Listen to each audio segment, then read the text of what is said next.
আসসালামু আলাইকুম রহমতুল্লাহ বারাকাতু। আজকে যে আলোচ্য বিষয়, এই বিষয়টি নিয়ে হলো যে বিষয়টি নিয়ে আলোচনা করব এটা হলো যে কুয়েটের যে অস্থিরতা, কুয়েটের যে মারামারি, কুয়েটের যে কামড়াকামড়ি, অর্থাৎ ছাত্র দলের এবং বৈষম্যবিরোধী এবং শিবির একদিকে হয়ে যে ছাত্রদলকে তারা যে একটা শিক্ষা দেওয়ার চিন্তা করেছিল এবং এটা যে একটা পূর্ব পরিকল্পিত একটা প্ল্যান ছিল। গোয়েন্দা সংস্থাগুলো কয়েকদিন আগে একটা রিপোর্ট প্রকাশ করেছিল যে খুব বড় একটা রক্তক্ষয়ী সংঘর্ষ বা একটা সন্ত্রাসী একটা কার্যক্রম পরিচালিত হবে। তারই কিছুটা আমরা ধারাবাহিকতা দেখলাম এবং কিছুটা আমরা এর ঘটনা প্রবাহ আমরা দেখতে পেলাম।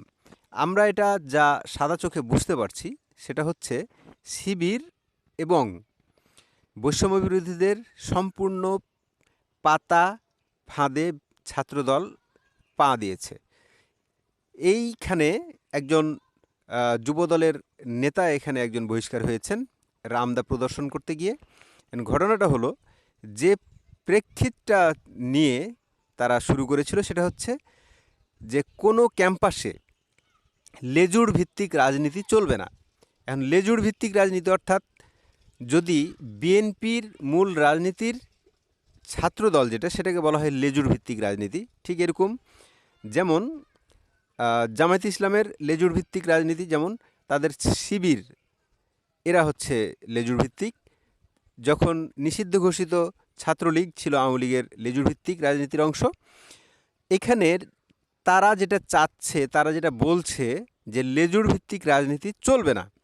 আমিও তার পক্ষে এবং বাংলাদেশের মানুষও তার পক্ষে, কিন্তু ঘটনা হচ্ছে যে বিএনপি বা ছাত্র দল এখানে কিভাবে তাদের পা দিল এই ফাঁদে। অর্থাৎ রাজনীতি বিএনপি করবে না, নিষিদ্ধ ঘোষিত ছাত্রলীগ তো করবেই না। তাহলে রাজনীতি কারা করছে? রাজনীতি তারা চাচ্ছে না, যে লেজুর ভিত্তিক রাজনীতি তারা চাচ্ছে না। তাহলে ছাত্র শিবির কী করছে? ছাত্র শিবিরের যারা ছাত্র শিবির তারা এবার বৈষম্য বিরোধী, একই অঙ্গের বিভিন্ন রূপ আর কি। তারা রাজনীতি করবে, আর এদিকে তারা লেজুর ভিত্তিক রাজনীতি চায় না। তাহলে ছাত্রদল এখানে দেখছে যে তারা নিজেরা রাজনীতি করছে, তারা নিজেরা ক্যাম্পাসে তাদের আধিপত্য বিস্তার করছে। সব বিশ্ববিদ্যালয়গুলোতে, সব প্রকৌশল বিশ্ববিদ্যালয় থেকে শুরু করে, সব পাবলিক বিশ্ববিদ্যালয় থেকে শুরু করে, সবগুলো কলেজ থেকে শুরু করে সবখানে তারা শিবিররা, অর্থাৎ শিবির এবং বৈষম্য বিরোধীরা তাদের নিজস্ব রাজনীতি এগিয়ে নিচ্ছে। এখন তো আর বলার নেই, জো নেই, বা বলার অপেক্ষায় রাখে না যে বৈষম্য বিরোধীরাও একটা রাজনৈতিক দল বা রাজনৈতিক লেজুর ভিত্তিক তাদের একটা রাজনীতি। কারণ হচ্ছে আপনারা জানেন যে আগামী কয়েকদিনের মধ্যে একটা আত্মপ্রকাশ করতে যাচ্ছে বৈষম্য বিরোধীদের একটা রাজনৈতিক প্ল্যাটফর্ম।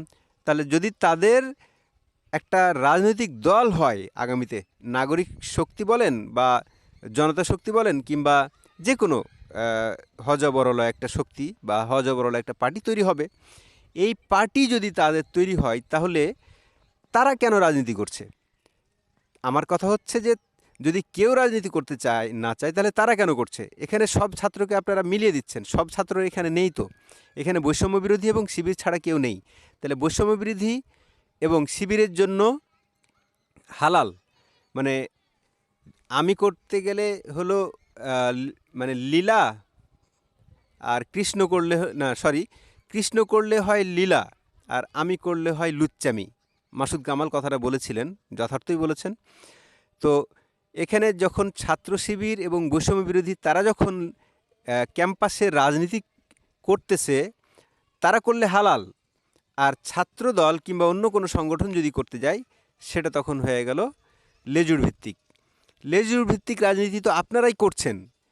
আপনাদের তো আর গ্রাউন্ড, ছাত্র শিবিরের গ্রাউন্ড তো হচ্ছে জামাত ইসলাম, আর এদিকে হচ্ছে বৈষম্য বিরোধীর গ্রাউন্ড এখন তো তৈরি হয়ে গেছে প্রায়, যে নতুন যে রাজনৈতিক প্ল্যাটফর্মটি আসতেছে সেটা।